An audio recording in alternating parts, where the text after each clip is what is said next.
അന്താരാഷ്ട്ര സമുദ്രപാതയിൽ സമാധാനം എന്നത് വെറും വാക്കായി മാറുന്നു. ലോകരാജ്യങ്ങൾ ആശങ്കയോടെ നോക്കി നിൽക്കെ ഇറാനിയൻ എണ്ണക്കപ്പലിന് നേരെ അമേരിക്കൻ വ്യോമസേന നേരിട്ട് ആക്രമണം നടത്തിയിരിക്കുന്നു.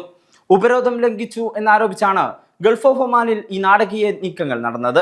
വെറും ഒരു ആക്രമണമല്ല, മറിച്ച് ഇറാനും അമേരിക്കയും തമ്മിലുള്ള നേരിട്ടുള്ള ഏറ്റുമുട്ടലിലേക്ക് ഇത് വഴിമാറുമോ എന്നാണ് ലോകം ഇപ്പോൾ ഭയപ്പെടുന്നത്. ബുധനാഴ്ച രാവിലെയാണ് അന്താരാഷ്ട്ര സമൂഹത്തെ ഞെട്ടിച്ച അസൈനിക നടപടി ഉണ്ടായത്. ഇറാൻ പതാകയേന്തിയ MT ഹസ്ന എന്ന എണ്ണക്കപ്പലിന് നേരെയായിരുന്നു അമേരിക്കയുടെ ലക്ഷ്യം. അമേരിക്ക നേരത്തെ തന്നെ ഇറാനുമേൽ ഏർപ്പെടുത്തിയിട്ടുള്ള കർശനമായ നാവികോപരോധം ലംഘിച്ച് ഇറാനിയൻ തുറമുഖത്തേക്ക് കടക്കാൻ കപ്പൽ ശ്രമിച്ചു എന്നതാണ് US സെൻട്രൽ കമാൻഡ് നൽകുന്ന വിശദീകരണം. US വിമാനവാഹിനി കപ്പലായ USS എബ്രഹാം ലിങ്കണിൽ നിന്നും പറന്നുയർന്ന F-18 സൂപ്പർ ഹോണറ്റ് പോർ വിമാനങ്ങളാണ് ആക്രമണത്തിന് നേതൃത്വം നൽകിയത്.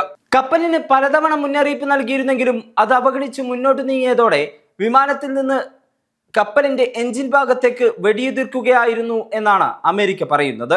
കപ്പലിനെ പൂർണ്ണമായും മുക്കിക്കളയുക എന്നതായിരുന്നില്ല അമേരിക്കയുടെ ലക്ഷ്യം, പകരം അതിന്റെ സഞ്ചാരം തടയുക എന്നതായിരുന്നു. 20 മില്ലിമീറ്റർ പീരങ്കികൾ ഉപയോഗിച്ചാണ് കപ്പലിന്റെ എഞ്ചിൻ റൂമിന് നേരെ വെടിയുതിർത്തത്. ഈ കൃത്യമായ ആക്രമണത്തിൽ എഞ്ചിൻ തകരുകയും കപ്പൽ കടലിൽ നിശ്ചലമാവുകയും ചെയ്തു. നിലവിൽ കപ്പൽ ഇറാൻ തീരത്തേക്ക് നീങ്ങുന്നില്ലെന്ന് US സ്ഥിരീകരിച്ചിട്ടുണ്ട്. എന്നാൽ ഈ ആക്രമണത്തിൽ ആർക്കും ജീവഹാനി സംഭവിച്ചിട്ടില്ല എന്നത് ചെറിയൊരു ആശ്വാസമാണ്. കപ്പലിലെ ജീവനക്കാർ സുരക്ഷിതരാണെന്നും ആശങ്കപ്പെടേണ്ടതുപോലെ എണ്ണച്ചോർച്ച ഉണ്ടായിട്ടില്ലെന്നും US കോസ്റ്റ് ഗാർഡും നേവിയും വ്യക്തമാക്കിയിട്ടുണ്ട്. സ്വാഭാവികമായും ഇറാൻ ഈ നടപടിയോട് അതിശക്തമായാണ് പ്രതികരിച്ചത്.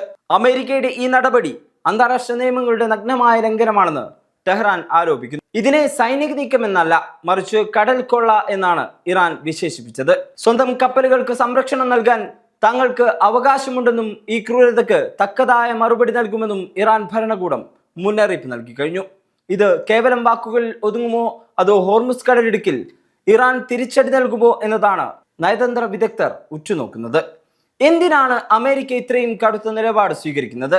ഇറാന്റെ സാമ്പത്തിക സ്രോതസ്സുകളെ തകർക്കുക എന്ന തന്ത്രമാണ് ഇതിനു പിന്നിൽ. ഇറാന്റെ എണ്ണ വ്യാപാരം തടയുന്നതിലൂടെ അവരുടെ സൈനിക നീക്കങ്ങൾക്ക് ഫണ്ടിംഗ് ഇല്ലാതാക്കാമെന്ന് അമേരിക്ക കണക്ക് കൂട്ടുന്നു. പശ്ചിമേഷ്യയിലെ തങ്ങളുടെ സഖ്യകക്ഷികൾക്ക് ഇറാൻ ഭീഷണിയാണെന്ന വാദത്തിലാണ് US സെൻട്രൽ കമാൻഡ് ഈ മേഖലയിൽ കർശനമായ നിരീക്ഷണം ഏർപ്പെടുത്തിയിരിക്കുന്നത്. ഈ സംഭവം കേവലം രണ്ട് രാജ്യങ്ങൾ തമ്മിലുള്ള പ്രശ്നമല്ല, ലോകത്തെ ഏറ്റവും പ്രധാനപ്പെട്ട എണ്ണക്കടത്ത് പാതയിലാണ് ഈ ആക്രമണം നടന്നിരിക്കുന്നത്. ഇത്തരം സംഘർഷങ്ങൾ ആഗോള വിപണിയിൽ എണ്ണവില കുതിച്ചുയരാൻ കാരണമായേക്കും. വാണിജ്യ കപ്പലുകൾക്ക് ഈ മേഖലയിലൂടെ സഞ്ചരിക്കാൻ ഇൻഷുറൻസ് തുക വർദ്ധിക്കുകയും ഇത് സാധനങ്ങളുടെ വിലക്കയറ്റത്തിന് ഇടയാക്കുകയും ചെയ്യും.